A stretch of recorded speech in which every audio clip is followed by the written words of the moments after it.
All right. Let's see if I can get this to work. Rita's frozen custard. A Valentine's Day here we go.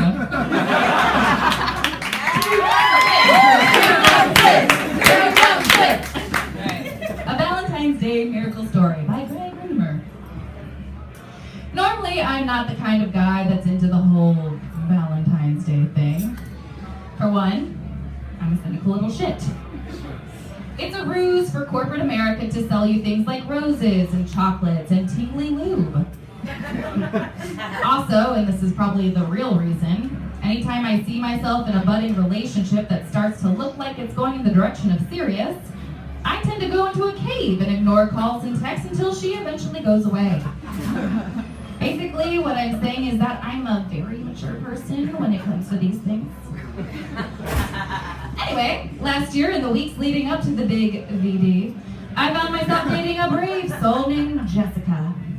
That's not her real name. But I did maybe think of this thing that was maybe something real between us. That whole cave thing hadn't happened with Jessica, at least not yet. Maybe I was making progress. I figured that I should at least try and get into the whole V-Day thing. It might be fun. A buddy of mine convinced me that Valentine's brunch was the best move. Like, everybody is going to be going out for candlelit dinner that night, so this will be something different. So I suavely got brunch reservations at a fancy restaurant. I don't mean to brag or anything, but it was Beverly Hills. Adjacent. I also ordered roses to go to our office. My female coworkers confirmed that I was currently in the process of massacring St. Valentine's Day, so I felt pretty good about myself. Maybe that's what this dumb holiday is all about. It's not about your gal, or your guy, or your gender-fluid significant other. It's not even about cherry-flavored anal beads. It's about feeling good about yourself. Of course, maybe that's what the beads are for, but I digress. Anyway, so I have the resis lined up, the flowers are en route, and everything is going great. Wait for it. That's right, you guessed it, prime position for shit to get fucked up. Things start going awry 4 days before the big day when Jessica up and quits her job. And is it the normal quitting your job scenario where you give your 2 weeks notice and then on the last day you go around hugging everyone, promising to be Facebook friends and saying shit like, yeah, we'll totally get drinks. No. In this scenario, she quits by blowing up at the owner of the company, tearing out of the office, probably leaving a trail of Post-its and paper clips in her wake as she drives 100 miles per hour up the 405 back to her apartment.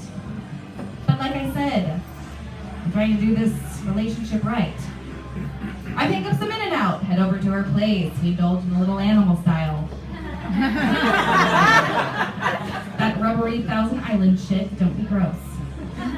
I'm there for her, as a boyfriend or something. It's weird. The cave is beckoning and it looks so warm. No, fuck you, cave. I'm gonna do this right. The next day I wake up, feeling pretty good about myself. That is until I remembered that the flowers I ordered were going to her workplace. The one she just stormed out of. I am a bundle of anxiety about it, but I handle it. Fire off an email to Pro Flowers, they respond a few hours later. It's too late to stop the flowers from going to her former work, but they'll just send another order to her apartment for free. As luck would have it, she didn't burn every bridge at the company. She was still cool with the receptionist, so she wound up getting both bouquets. I'm not religious, but maybe some outside benevolent force really wanted things to work out. For me and this girl. Valentine's Day 1, Sad Cake 0.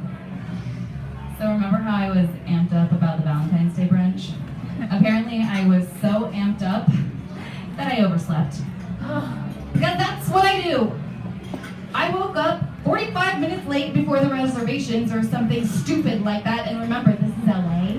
After showering, I have to drive up to her place in Studio City and then drive all the way down to the Beverly Hills adjacent restaurant.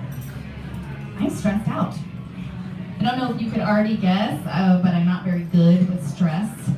I call the bougie fucking B Hills adjacent restaurant from the car to tell them that I'm running late. I feel like I'm doing the right thing. Certainly they will appreciate my thoughtfulness at this hour. But no. Those assholes throw a fistful of shade at me. Well, we'll see if your teal's still available when you get here. Yeah, that makes me feel better. On the ride over, I can tell she's pissed, double K notwithstanding. To her credit, she does everything anybody could have asked for. Holds my hand, lets me have my little anxiety attack without nagging me or saying anything that'll make it even worse. I try to let go and forget about it. But then I keep thinking about how I'm ruining Valentine's Day, which makes me feel worse. I'm feeling shitty. Jessica feels shitty. The guy that I just cut off on Highland for going 1 mile per hour under the speed limit feels shitty. But we finally get to B Hills JJ. There's even a parking spot right out front of the restaurant. Maybe things are looking up. I'm fully expecting to slip the host a 20 to get my table, but to my surprise, the place is wide open. We got a bring a seat. The fucking guy on the phone was being a dick for no reason. Breathe. We wind up having a kick-ass brunch. Valentine's Day of joy and happiness, 2. Cave of anxiety and misanthropy, 0. After brunch, we kick it over a Broad City Marathon, some more animal style. Not the rubbery, that's not really gross. And later on, she takes me out for ice cream.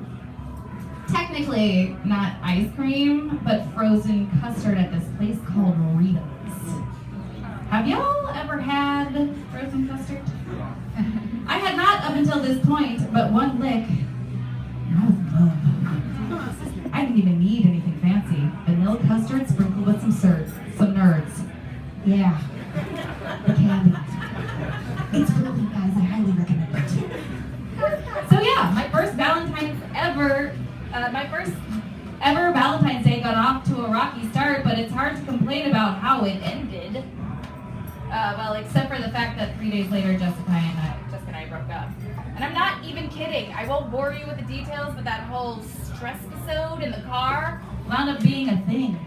We talked about it. And over the course of talking about it, it just kind of happened. A surprising come-from-behind victory from the cave of no texts and questionable life choices. Is it really that surprising, though? Huge boner killer, either way. But you know, looking back over the whole experience, and maybe this is a teensy bit shitty of me to say, I gotta say that the high point of the evening for me was the frozen custard. Seriously? With the nerds? It was so fucking good. And you know what?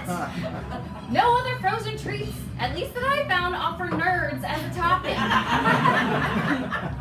Sure, it's easy enough to buy a pack of Ralph's Nerds and pour them on some Baskin Robbins soft serve, but it's just not the same.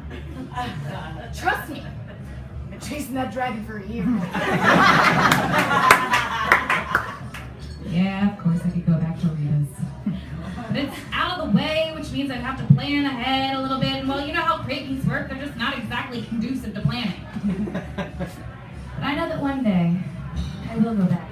Because I'll need the real thing. Till then, though, I'm just gonna hang out in my cave and try to replicate it as best I can.